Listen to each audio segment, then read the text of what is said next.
함께 말씀 보시도록 할게요. 느헤미야 4장 1절에서 6절 말씀입니다. 제가 가진 성경으로는 731페이지에 있습니다. 느헤미야서 4장 1절에서 6절 말씀, 저와 한 절씩 교독하시고 6절은 함께 읽겠습니다. 느헤미야 4장 1절입니다. 산발랏이 우리가 성을 건축한다 함을 듣고 크게 분노하여 유다 사람들을 비웃으며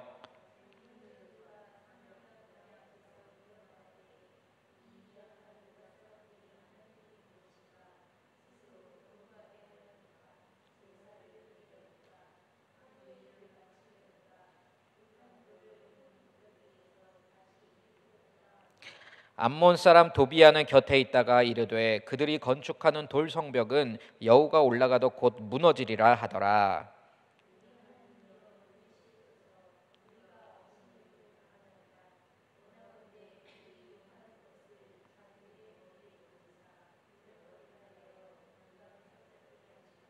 주 앞에서 그들의 악을 덮어두지 마시며 그들의 죄를 도말하지 마옵소서. 그들이 건축하는 자 앞에서 주를 노하시게 하였음이니이다 하고, 이에 우리가 성을 건축하여 전부가 연결되고 높이가 절반에 이르렀으니 이는 백성이 마음들여 일을 하였음이니라. 아멘. 할렐루야.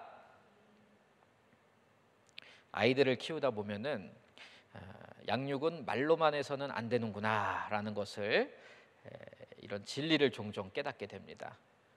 더불어서 드는 생각이, 제가 어린 날에 저에게 매를 드셨던 저희 아버지, 어머니, 학교 선생님들, 그 매가 제 어렸을 때 그 당시에는 참 이해가 안 됐었는데, 제가 제 자식에게 매를 대고 보니까는 그때 내가 맞았었던 그 매가 정말 우리 부모님이나 선생님이 나를 사랑하셔서 되셨던 사랑의 매였구나, 사랑의 표현이었구나라는 것을 알게 되는 것 같습니다. 사람이 말로 해서 뭔가 쉽게 바뀌는 존재였다면 저희 아버지도 저에게 매를 안 들으셨을 것이고요, 학교 선생님들도 매를 안 갖고 다니셨을 것입니다. 요새는 학교 선생님들이 매를 못 드린다고 그러지요. 또 앞으로는 부모도 자기 자식에게 매를 못 댄다고 그래요. 가정폭력으로 신고를 하면은 잡혀가는 수가 있습니다. 치앙마이에 계실 때 실컷 대시고 한국에선 조심하시길 바랍니다. 어쨌든 제가 어릴 때까지는 선생님들에게도 부모님에게도 매 맞고 자랐습니다. 그런데 한번 맞고 잘 고쳐지면 다시 맞을 일이 없겠지요. 그런데 사람이 어디 그렇습니까? 요즘 인터넷을 보니 이런 말이 있습니다. 사람의 욕심은 끝이 없고 같은 실수를 반복한다. 반박할 여지가 없이 사람의 본성과 욕구를 잘 표현한 말이 아닌가 싶습니다. 사람은 한번 맞아서 고쳐지지가 않아요. 매 맞고 나서 당장은 고쳐진 것 같습니다. 약발이 먹히는 시간이라고 하죠. 그러나 시간이 흘러 그 매 약발이 떨어지고 나면 같은 실수를 또 반복하고 또 반복하고 또 반복합니다. 구약 성경의 스토리가 이 구조입니다. 마치 다람쥐 쳇바퀴 돌듯이 하나님의 백성 공동체의 범죄가 계속해서 반복되어 가는 그런 이야기라 말씀드릴 수가 있습니다. 이스라엘 백성들의 신앙이 가끔 좋을 때가 있었습니다. 그러나 대부분의 이스라엘 역사는 하나님의 마음을 아프게 해드리는 그런 불신앙의 연속이었습니다. 어쨌든 오늘 느헤미야 말씀의 배경이 되고 있는 포로기 이후의 이 시대는 그 몇 안 되는 가끔 좋을 때, 하나님 말씀 잘 들을 때 그중 한순간이다, 이렇게 말씀을 드릴 수가 있겠습니다. 세상의 역사 종교학자들은 이스라엘이 유일신앙을 갖게 된 때를 언제로 보는가 하면은 이 포로기 이후부터라고 그렇게 말을 합니다. 그러니까 역사학자, 종교학자 눈에 보기에는, 그들이 연구를 하기에는 포로기 이전의 이스라엘은, 포로로 잡혀가기 전에 이스라엘은 그 신앙의 상태가 어떠했다는 것입니까? 유일신앙이라고 할 수 없을 정도로 혼합적이고 다신적인 그런 종교 형태를 갖고 있었다는 것입니다. 우리야 창세기부터 유일신이신 여호와 하나님께서 아브라함을 택하시고 그 자손들을 택하셔서 이스라엘을 백성 삼으시는 그 역사를 쭉 따라서 하나님 관점으로 봐왔기 때문에 원래 이스라엘은 유일신앙이다라는 것을 우리가 알고 전제하고 그렇게 성경을 보고 있지만은 세상 학자들이 보는 이스라엘은 어떠한가? 포로기 이전에는 이스라엘의 종교나 문화나 그 속에서 결코 이 유일신앙의 모습을 찾아볼 수가 없더라 이 말입니다. 다들 우상 하나씩 다 갖고 있었던 거예요. 얼마나 이스라엘 백성들이 우상 숭배 그리고 혼합 종교에 빠져 있었는가를 우리가 확인할 수가 있는 대목입니다. 결국 이스라엘이 그나마 여호수아 때와 같이 다윗의 때와 같이 오직 여호와 하나님만 믿는 유일신앙의 모습이 이 포로기 이후부터 정착되기 시작합니다. 매를 맞고 나서 정신을 좀 차린 거지요. 그런데 또 포로기 후에 쓰여져 있는 맨 마지막에 쓰인 그 말라기서를 보면 이것도 얼마 못 간다는 것을 우리가 알 수 있어요. 심각한 형식주의와 율법주의로 그 신앙이 변질되고 맙니다. 어쨌든 이스라엘은 70년간 바벨론과 페르시아의 포로로 끌려가 실컷 매를 맞고 나서 3번에 걸친 대대적인 포로 귀환을 하게 됩니다. 이 느헤미야는 마지막 3번째 포로 귀환이 그 배경이 되고 있습니다. 그리고 느헤미야는 3차 귀환자들과 함께 유다 총독으로서 이제 다시 이스라엘로 돌아올 때 분명한 사명을 가지고 유대 땅을 밟습니다. 그 사명이 무엇입니까? 예루살렘 성벽의 재건이었습니다. 하나님의 전적인 은혜 그리고 그것을 믿는 하나님의 사람 느헤미야의 외교력과 지도력 덕분에 이 사명은 문제없이 잘 진행되는 것처럼 보였습니다. 적어도 느헤미야서 3장까지는 큰 문제 없이 온 백성들이 힘을 모으고 각자의 자리를 지키며 이 일들을 감당해 나가고 있는 그 기록을 우리는 성경을 통해 알 수가 있습니다. 그런데 하나님의 일도 문제를 만나게 됩니다. 아니, 하나님의 일이기 때문에 더 문제가 많이 생기는 것이라 생각이 됩니다. 사탄이 회방을 놓기 때문이지요. 3장까지 잘 진행되어 가던 성벽의 재건이 4장에 들어와서 오늘 우리가 4장 1절부터 읽었지요. 장애를 맞닥뜨리게 되는 것입니다. 그 장애물이 무엇입니까? 바로 사마리아의 총독으로 있던 산발락과 그의 부하 도비야의 회방입니다. 이 산발락과 도비야가 예루살렘 성벽 재건을 보면서 보인 그 반응이 오늘 말씀 우리가 읽은 1절에서부터 3절까지의 기록이 되어 있는 것이에요. 제가 다시 한번 읽어드리겠습니다. 산발랏이 우리가 성을 건축한다 함을 듣고 크게 분노하여 유다 사람들을 비웃으며 자기 형제들과 사마리아 군대 앞에서 일러 말하되 이 미약한 유다 사람들이 하는 일이 무엇인가? 스스로 견고하게 하려는가? 제사를 드리려는가? 하루에 일을 마치려는가? 불탄 돌을 흙 무더기에서 다시 일으키려는가? 하고 암몬 사람 도비야는 곁에 있다가 이르되 그들이 건축하는 돌 성벽은 여우가 올라가도 곧 무너지리라 하더라. 이들은 하나님의 백성이 감당하는 이 사역에 대하여 어떤 반응을 보였습니까? 분노와 비웃음과 조롱으로 반응을 하였습니다.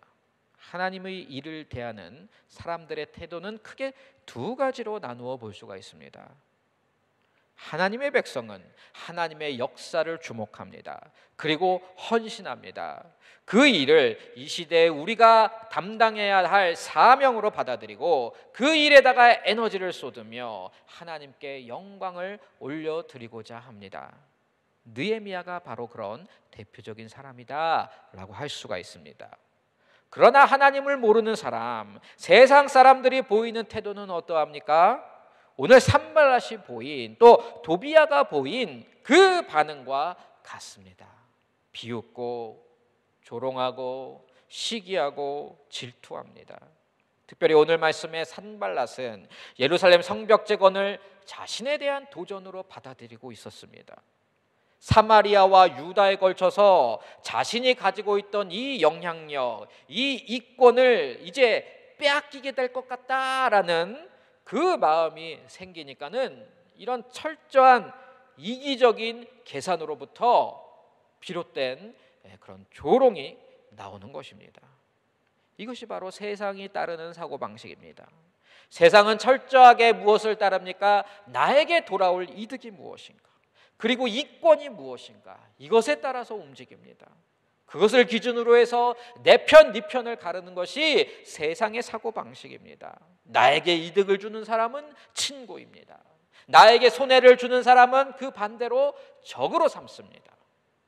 하나님을 아는 지식이 없기 때문에 철저하게 자기의 경험과 세상이 만들어 놓은 그 헛된 가치관을 따라 모든 일들을 해석하는 것입니다. 때문에 이들이 보기에 지금 예루살렘 성벽을 쌓는 이 일은 하나님의 큰 역사라고 보는 것이 아니라 그저 나에게 피해를 주는 가증스러운 일일 뿐인 것입니다. 또한 이 일을 진행하고 있는 이 이스라엘 사람들도 하나님의 사명을 받드는 그런 거룩하고 위대한 백성이 아닌 2절에 나와 있는 표현처럼 미약한 유다 사람들 이렇게 되어버리는 것입니다. 사랑하는 성도 여러분, 저와 여러분은 지금 어떤 관점을 가지고 이 땅을 살아가고 있습니까? 느헤미야와 같이 하나님의 일을 발견하고 주목하며 그 일에 내 시간과 재정과 수고를 들여 헌신하며 하나님의 영광이 이 땅 가운데 드러나는 오직 그것만을 온전히 기뻐하면서 살아가는 하나님의 백성다운 삶을 살고 계십니까? 아니면 산발락과 같이 또 도비야와 같이 인생에서 오직 내 개인적인 이득만을 찾고 주목하며 그것을 기준으로 모든 일들을 평가하고 또 하나님의 일이라 할지라도 나에게 손해를 주는 일이라 하면은 그저 가차없이 무시해버리는 그런 삶을 살고 계십니까? 우리가 알다시피 느헤미야의 원래 직위는 1장에 보면 나오죠. 제국 황제의 수를 맡은 관원장이었습니다. 대단히 출세한 사람입니다. 황제와 친하게 지내며 어마어마한 권력과 부를 개인적으로 누릴 수 있는 자리인 것입니다. 그러나 느헤미야는 그것에 관심 두지 않았습니다. 나 혼자 잘 먹고 잘 사는 거, 출세하는 거, 나 혼자 편안하게 누리는 것에 관심 두지 않았습니다. 삶의 최우선 순위가 그것이 아니었기 때문입니다. 만약 산발락과 같은 사람이 그 자리에 서 있었다면 어떻게 했겠습니까? 어떻게 해서든 이 황제의 친분을 이용하고 황제의 마음을 사서 자신의 이득을 취하려고 하였을 것입니다. 그러나 느헤미야는 오직 하나님의 마음, 하나님의 일에만 인생의 초점을 맞추었으며 그 일을 감당하기 위해서 어떠한 수고와 희생도 마다하지 않은 것입니다. 아무것도 없는 허허 벌판에 유다 총독 자리가 좋겠습니까? 아니면은 그 화려하고 발전된 그 페르시아의 수도에서 황제와 함께 좋은 것들을 누리는 게 좋겠습니까? 당연히 유다 총독이 더 안 좋은 자리이지요. 그러나 그곳에 하나님의 마음이 있기에, 하나님의 일이 있기에, 하나님이 주목해야 하신 그 사명이 있기에 느헤미야는 그 자리를 선택하는 것입니다. 이 시간 우리가 이 느헤미야의 관점과 삶의 태도와 신앙을 본받게 되기를 소망합니다. 어떤 일을 해나갈 때, 무언가를 선택하고 결정할 때 산발락과 같이 내 개인적인 이익, 내 개인적인 이득 이것에만 초점을 두는 것이 아니라 하나님의 마음이 무엇인가, 하나님의 뜻이 어디에 있는가, 하나님의 일에 관심과 마음을 먼저 기울이시는 그런 느헤미야 같은 하나님의 사람들이 되시기를 축원합니다. 그리고 다시 본문으로 돌아와서 1절로 3절에서 보여지는 이 산발락과 도비야의 조롱을 들은 느헤미야는 어떻게 반응을 하였을까요? 4절과 5절로 이어지는 기도를 하나님께 올려드립니다. 제가 읽어보도록 하겠습니다. 느헤미야 4장 4절이에요. 우리 하나님이여 들으시옵소서. 우리가 업신여김을 당하나이다. 원하건대 그들이 욕하는 것을 자기들의 머리에 돌리사 노략거리가 되어 이방에 사로잡히게 하시고 주 앞에서 그들의 악을 덮어두지 마시며 그들의 죄를 도말하지 마옵소서. 그들이 건축하는 자 앞에서 주를 노하시게 하였음이니이다 하고, 느헤미야는 당장 달려가서 산발랏의 멱살을 붙잡고 반박하거나 논쟁하거나 싸우려 하지 않았습니다. 다만 먼저 기도로 하나님께 나아갔을 뿐입니다. 이것이 바로 참 하나님의 사람, 참 신앙의 공동체가 비난과 조롱을 만났을 때 취해야 할 태도인 것입니다. 기도의 내용을 한번 보시면 4절에서 느헤미야는 하나님의 백성들이 지금 처한 처지가 어떠한지를 먼저 하나님께 알려드립니다. 우리가 업신여김을 당하였나이다. 그리고 5절 마지막을 보시면 이러한 업신여김 당함이 결국 어떤 의미가 되는지를 하나님께 아뢰고 있습니다. 주를 노하시게 하였음이니이다. 저 원수들의 공격과 조롱을 단순히 나 개인에 대한 공격이나 우리에 대한 공격으로만 받아들이지 않고 있습니다. 그 정도 수준이 아니라 저들의 공격과 비웃음은 바로 하나님에 대한 공격과 비웃음이 되어짐을 하나님께 호소하고 있는 것입니다. 때문에 느헤미야는 정당하게 하나님의 공의와 정의에 따른 처분을 요청드리고 있는 것입니다. 산발락과 도비아는 지금 자신들이 대적하고 비웃으며 공격하는 대상이 누구인가에 대한 정확한 지식이 없습니다. 그들이 대적하는 이들은, 지금 그들이 조롱하고 있는 자들은 단순히 가난하고 미약하고 힘도 없고 군사력도 없는 그런 어설픈 백성 나부랑이가 아닙니다. 그들이 실제로 대적하고 있는 대상은 누구입니까? 바로 여호와 하나님이십니다. 왜냐하면 하나님은 당신 스스로의 명예를 그 백성 가운데 두시기 때문입니다. 하나님은 이스라엘의 조상인 아브라함과 언약하셨습니다. 너를 축복하는 자를 내가 축복하고 너를 저주하는 자를 내가 저주하겠다. 그리고 구약 역사 가운데 하나님은 이 언약을 철저히 지켜오셨습니다. 선지서들에 언급되어지는 이방 민족들의 죄를 정리해 보면, 첫째는 그들 스스로가 범한 죄요, 둘째는 하나님의 백성인 이스라엘을 업신여김으로 하나님을 더불어 업신여긴 괘씸죄, 명예훼손죄입니다. 지금 산발락 본인은 얼마나 무시무시한 죄를 지었는지도 모르고 있는 것입니다. 하나님을 욕보인 것입니다. 우리는 혹여나 우리 삶에서 우리 개인을 향한 비방이나 교회를 향한 비방이 들려올 때에 먼저는 그것이 정당한 비방인가를 하나님 앞에서 겸손하게 엄중하게 돌아보아야 할 것입니다. 이 시대는 교회와 목회자, 성도들을 향한 수많은 비방과 조롱들이 판을 치는 시대입니다. 굳이 예를 들지 않아도 우리 모두가 잘 알고 있을 것입니다. 그 비방이 정당한 쓴소리다 하면 우리는 우리 스스로를 돌아보아야 할 것이며, 교회와 교회 지도자들 그리고 성도들은 겸허히 그 비판의 소리에 귀를 기울여야 할 것입니다. 하나님과 사람 앞에 회개하며 각자가 자신의 신앙들을 갱신하는 그런 움직임이 필요할 것입니다. 그러나 이 시간 강조하고자 하는 것은 정당하지 않은 비방들입니다.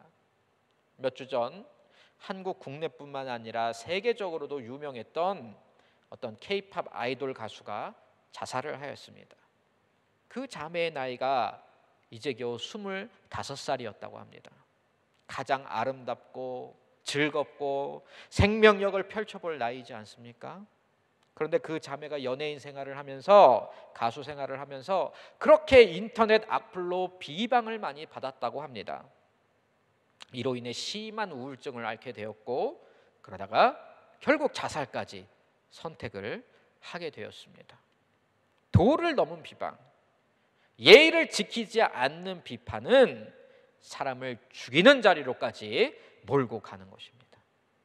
마찬가지로 이 시대 많은 사람들이 근거 없이 마구잡이로 교회와 목회자와 성도들을 싸잡아서 비난합니다. 교회를 조롱합니다. 성경을 공격합니다. 이는 마치 오늘 말씀에서 산발락과 도비아가 이스라엘과 느헤미야에게 쏘아대는 비방과 조롱의 언어들과 같다 할 수 있습니다. 이에 대한 느헤미야의 반응은 하나님의 영광이 땅에 떨어짐에 대한 그 의분에 찬 기도였습니다. 그렇다면 하나님의 백성인 우리 역시도 이 시대 하나님의 명예와 이름과 영광이 땅에 떨어짐에 대하여서 의분하며 기도로 하나님께 나아가야 할 것입니다. 나한테 직접적인 비방이 없다고 해서, 내 교회에 직접적인 비방이 없다고 해서 마치 강 건너 불구경하듯이 그런 태도를 우리가 가져서는 안 될 것입니다. 그래서 어떤 이들은 인터넷 댓글에다가 맞댓글을 달면서 맞서 싸우기도 하고, 또 어떤 이들은 유튜브 같은 데서 기독교의 변증을 올리면서 이렇게 설득을 하기도 하죠. 물론 이런 활동들도 의미가 있고 필요한 활동들입니다. 그러나 이는 특수한 활동들이며 개인적인 사명이나 은사가 요구되는 그런 활동들이죠.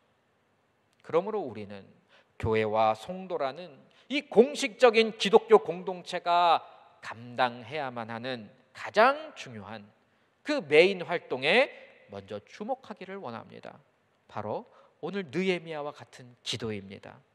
공의의 하나님, 신원하시는 하나님을 향하여 오늘날 이 하나님의 백성 공동체를 향한 억울한 비방들을 막아주시고 공정하게 의롭게 보수해 주시기를, 또 하나님의 명예와 이름이 다시 굳건하게 재건되어지기를 이 시대의 교회와 성도는 사명감을 가지고 하나님께 기도해야 할 것입니다.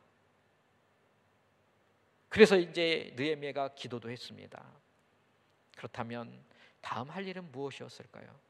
기도도 했으니 나가서 원수들과 맞서 싸우는 것, 네가 이기나 내가 이기나 한판 붙어보는 것, 그게 아니라 하나님의 백성인 우리에게 맡겨진 사명을 계속해서 충성되게 감당하는 것입니다. 6절을 제가 읽어보겠습니다. 이에 우리가 성을 건축하여 전부가 연결되고 높이가 절반에 이르렀으니 이는 백성이 마음 들여 일을 하였음이니라. 우리가 앞서 살펴보았듯이 느헤미야의 기도는 굉장히 공격적이었습니다. 울분에 사로잡혀 있었습니다. 조금의 자비도 없이 하나님의 공의에만 호소하였습니다. 그럼 그 다음에는 그 마음을 그대로 가지고 나가서 이제 산발락과 막 직접 싸울 일만 남아있는 듯 하게 보였습니다.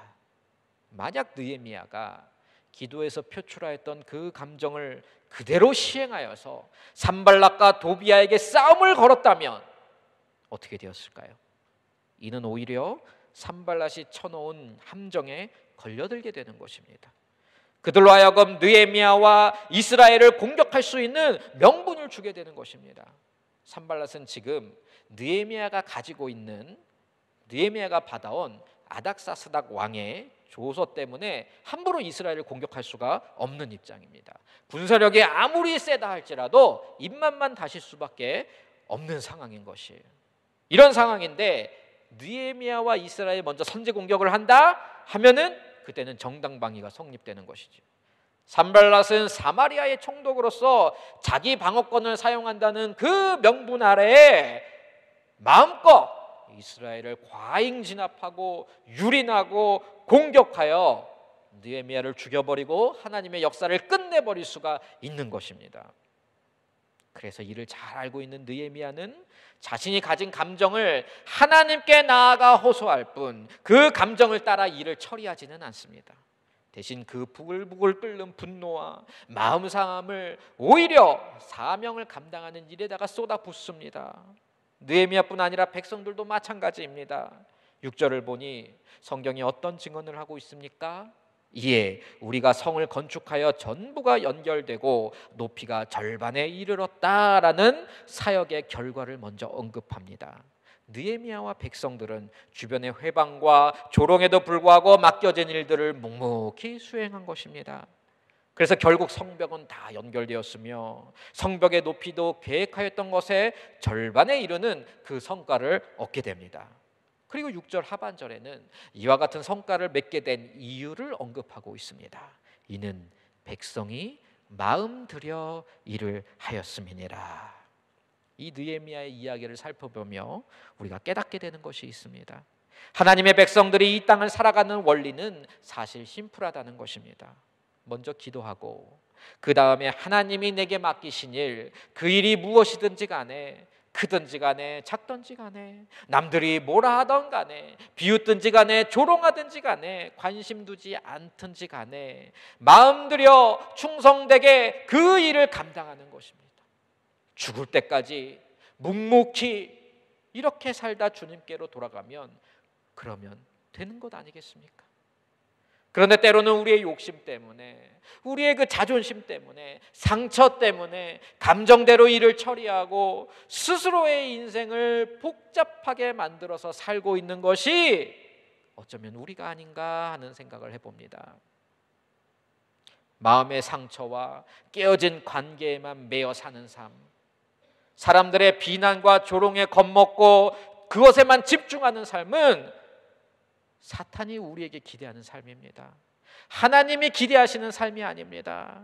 그리스도인은 오직 하나님께만 집중을 합니다. 그분의 말씀에 집중합니다. 내게 주신 사명에만 집중하는 것입니다. 아멘. 그렇다면 하나님이 우리에게 맡기신 일, 그 사명이 무엇이겠습니까? 시대와 장소에 따라서 또 개인의 각자에 따라서 감당해야 할 구체적인 사명은 차이가 있을 것입니다. 오늘 우리가 보고 있는 포로기 후 시대에 이 백성 공동체에 맡겨진 사명은 성전의 재건과 제사의 회복과 율법의 회복과 성전의 재건이었습니다. 성벽의 재건이었습니다. 그리고 이러한 눈에 보이는 형식의 회복을 통하여서 눈에 보이지 않았던 그 신앙과 삶의 거룩으로 하나님의 백성 공동체가 다시 회복되고 재건되는 것, 이것이 당대의 하나님의 백성들에게 맡겨진 사명이었습니다. 그렇다면 지금 이 시대에 하나님의 백성인 교회들에게 맡겨진 사명은 무엇이겠습니까? 한국 교회에 맡겨진 사명은 무엇이겠습니까? 치앙마이 중앙교회에 맡겨진 사명은 무엇이겠습니까? 우리 성도님들이 오늘 말씀처럼 마음 들여 감당해야 할 그 사명은, 그 일은 과연 무엇이겠습니까? 성경에 구체적으로 나와 있지 않은 것은 저도 잘 모릅니다.